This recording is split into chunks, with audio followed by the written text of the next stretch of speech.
Hey guys, so I am just in town. I am planning on just going to a couple of charity shops, see what kind of goodies we can get there. And by goodies I mean like books or like stuff for the house. Just going to go get my ticket for the car and then I'll take you guys around. It's a really nice day today too, so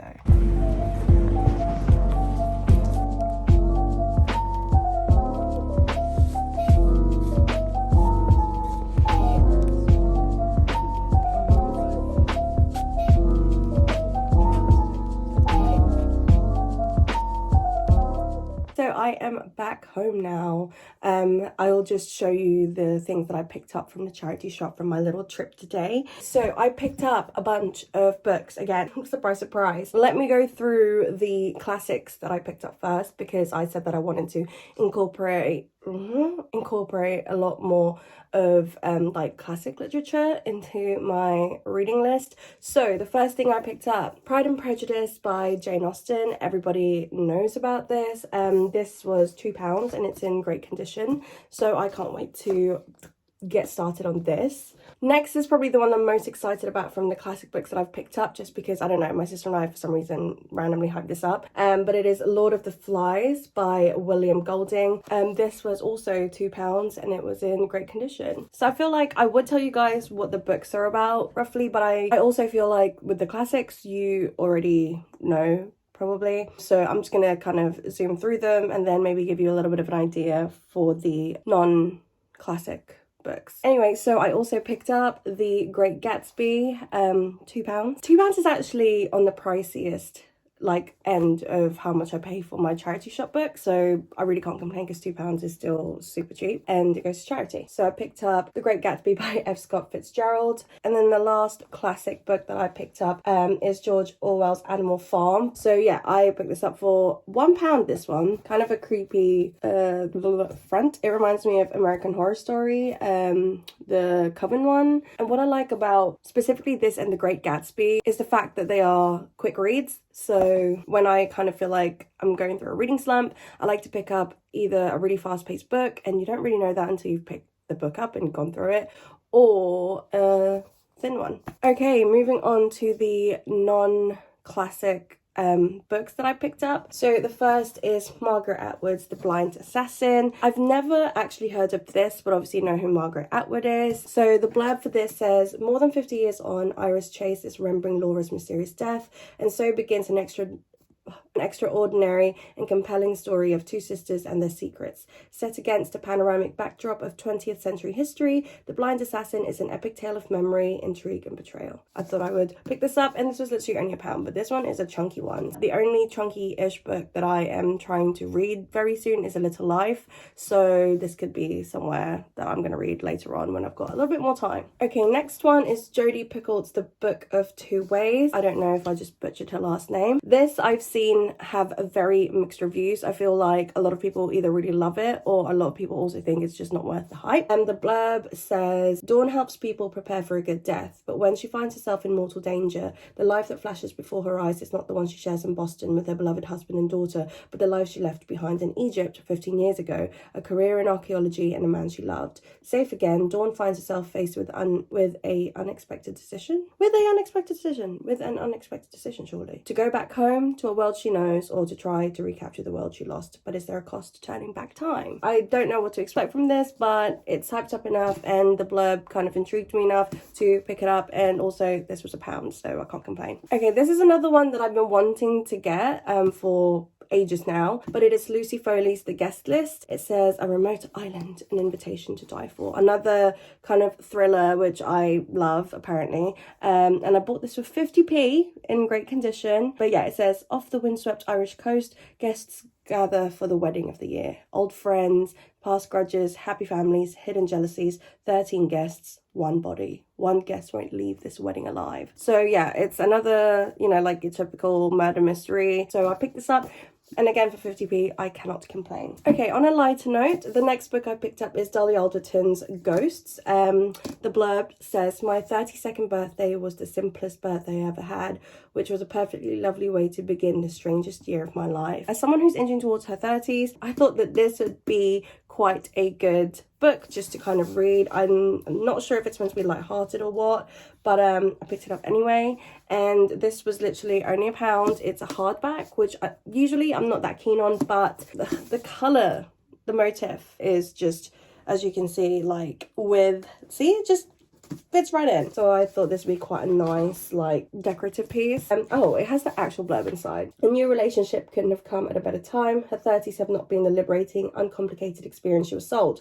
Everywhere she turns, she is reminded of time passing and opportunities dwindling. Friendships are fading, ex-boyfriends are moving on, and worse, everyone's moving to the suburbs. There's no solace to be found in her family, with a mum who's caught in a baffling midlife makeover and a beloved dad who is vanishing in slow motion into dementia. As much as I love, like, crime thrillers and stuff like that, I also have a soft spot for just true life event books. You know, there's nothing super crazy about them. It's not like about wizards or witches or wars or anything. I like things that are about the day-to-day.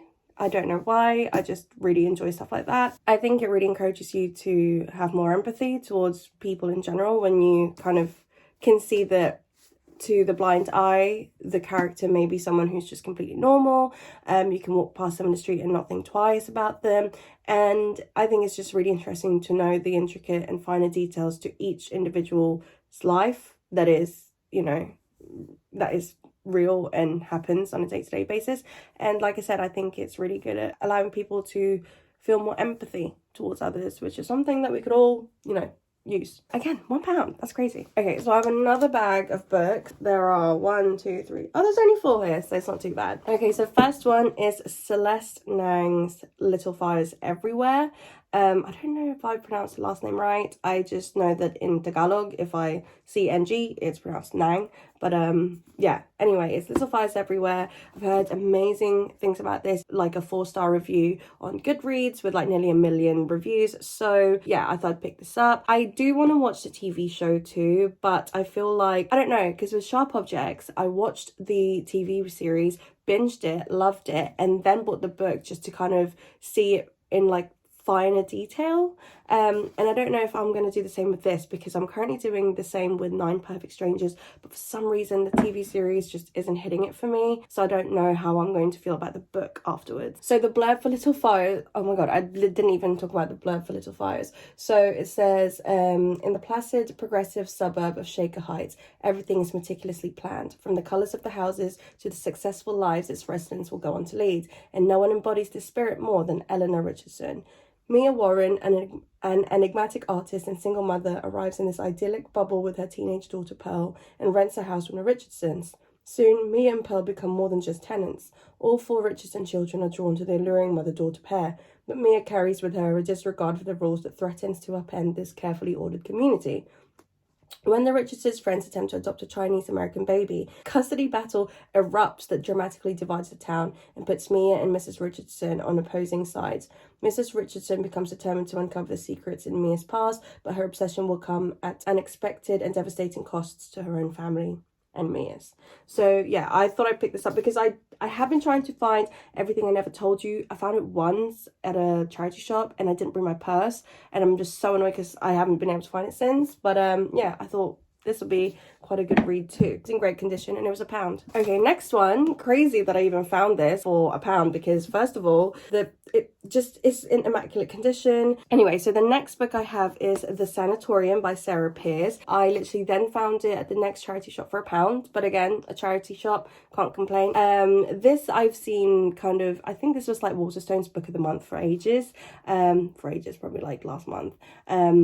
Again, another kind of murder mystery thriller, and it says, a beautiful eerie hotel in the Swiss Alps, recently converted from an abandoned sanatorium, is the last place detective Ellen Warner wants to be, but her estranged brother has invited her there for his engagement party, and she feels she has no choice but to accept. Arriving in the midst of a threatening storm, Ellen immediately feels on edge, and things only get worse when they wake the next morning to find her brother's fiancée is missing. With access to the hotel cut off, the guests begin to panic. This is only the first disappearance. Everyone's in danger and anyone could be next. Again, the same kind of plot. They go somewhere, one person dies. Who done it? Typical Cluedo, but I'm a sucker for it. Okay, so the next one, again, I was just gobsmacked that I found this for £2 because it's basically in brand new condition. It's crazy, and it is The Last House on Needless Street. I have seen this everywhere, and I'm just so happy that I found this. Honestly, this charity shop come up is just chef's kiss. So the blurb for this one says, "This is the story of a murderer, a stolen child, revenge. This is a story of Ted, who lives with his young daughter Lauren and his cat Olivia in an ordinary house at the end of an ordinary street. All these things are true, and yet some of them are lies.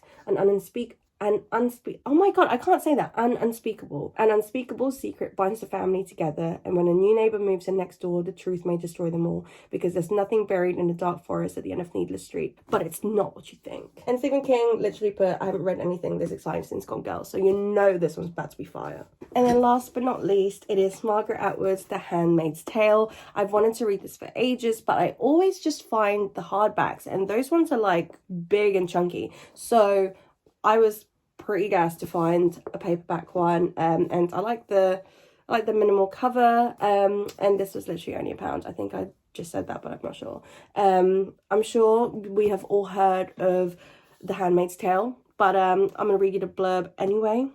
"The Republic of Gilead offers Offred only one option: to breed. If she deviates, she will, like all dissenters, be hanged at the wall or sent out to die slowly of radiation sickness. But even a repressive state cannot obliterate desire, neither Offred's nor that of the two men on whom her future hangs."